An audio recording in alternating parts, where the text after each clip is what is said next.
All right, here it is. Hey, I never want you to feel like I'm blowing off golf. I'm really not. It's just fucking DraftKings just sucks the life out of me with these fucking piece of shit Showdown tournaments. Round 4 Showdown is my favorite thing in all of DFS, and I guess just because it's a week field.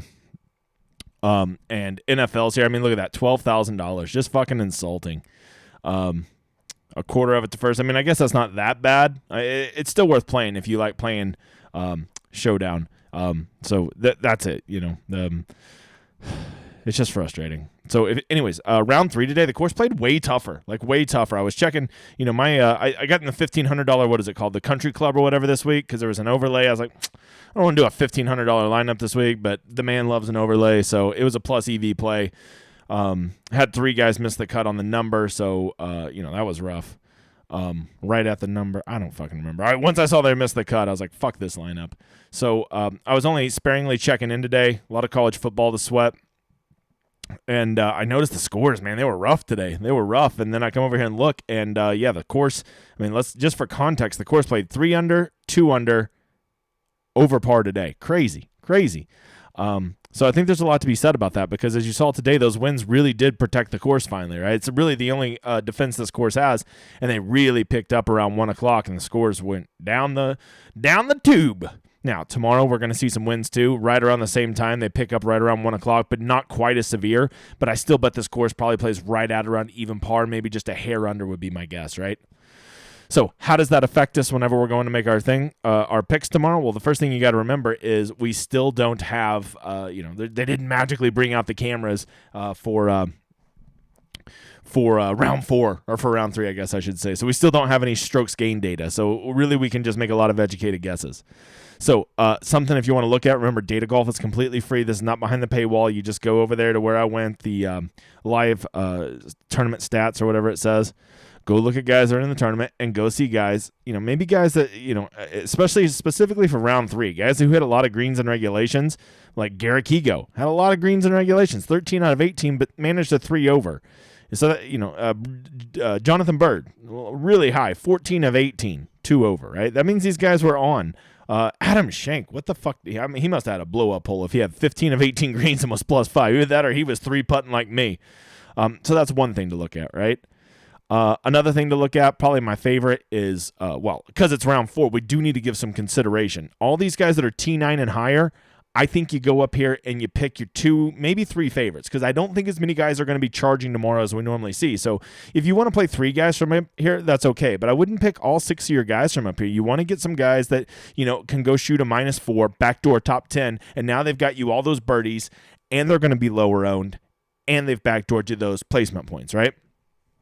So some guys up here, just right off the bat, like guys coming off a great round, Ben Griffin, Seamus Power, I just don't want to play those guys. Brian Gay, Grayson Sigg, I told you him yesterday. I remember saying, go Grayson. These guys that shoot -5, Will Gordon, Max McGreevy, I'm out. Now, somebody, give me these guys that played, just solid today. Oh, man, I thought Denny was having a great round. When I first looked, he was 4 under. I was like, I am a genius. Obviously, Ben Crane, I don't know if I want to play Ben Crane being a fucking, 478? Hey, Echeverria. Robbie Shelton's a good bounce-back candidate. Some guys like this. Also, I guess we could also go look at some round 4 scores, see who are some guys. By the way, I might be done with this piece of shit site pretty soon. Pretty soon. Let's look at 12 rounds. Let's look at let's just look at round 3 prices, because they don't have round 4 up because this fucking piece of shit site sucks. And let's look at round 4 scoring. I don't understand why I don't have more partnerships and sponsorships. I don't get it. All right, so some guys that are up there. Why the fuck is Callum Tarrant in round 3? They didn't even pull the players out the guy. If you find a website out there that's just fucking given up on their product more than this piece of shit website, you tell me, because I would love to see it. All right, so fuck, are these even?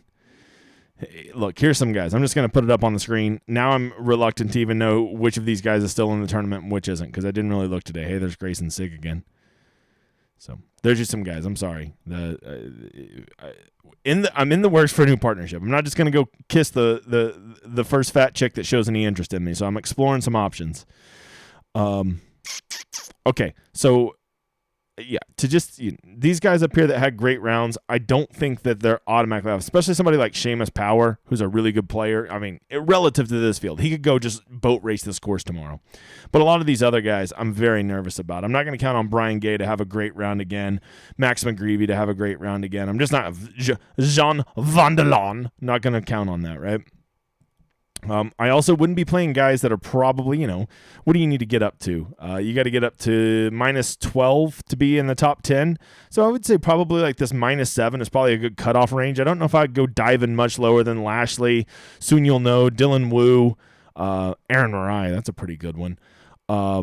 Those are some things to consider, right? And then just one more is just go look at the better players, right? The guy, and if you're not, well, I don't know who's a better player than who. Well, just go look at who costs more at DraftKings and week long, right? And if I see somebody who's expensive and week long, they're probably a good candidate for tomorrow, right? Who are some of those guys? Garrett Kigo, even though he's way far down there. Adam Long would be a good one. Nick Hardy, Aaron Rye, Adam Schenk, Russell Knox. I mean, the reason why is these guys are just good golfers, and they're going to be lower owned because they're still going to be pricey, even though they're down here, right? So you're going to get these guys at tremendous discounted ownership. I mean, I guess EVR was like what 8,000 at week long. The Smotherman, man, he really fell apart today. Great bounce back candidate if you're drinking that Kool-Aid, or it could just be he's mentally fucked and now he's given up. So those are some guys. Oh, Chesson Hadley's another one that was decently expensive. Kind of spun his wheels today. Wow, that's really crazy to see Chesson Hadley only 9 of 18 in greens in regulation. That's concerning. CT Pan, ooh, Patrick Rogers. You know that slap dick will get there. Fucking loser. Okay, look at that. He shot a 1 under today, hitting 10 out of 18 greens. What a fucking loser. Okay. I think that's it, man. I don't have a lot for you. I'm sorry. I don't even know how many of you watch this. I don't know how many of you are playing round 4, but golf is always going to have my heart. It is my thing, especially Showdown. It's what my entire fucking brand was built on. So I don't ever mean to treat it like a bastard child. So there you go, guys. Good luck tomorrow.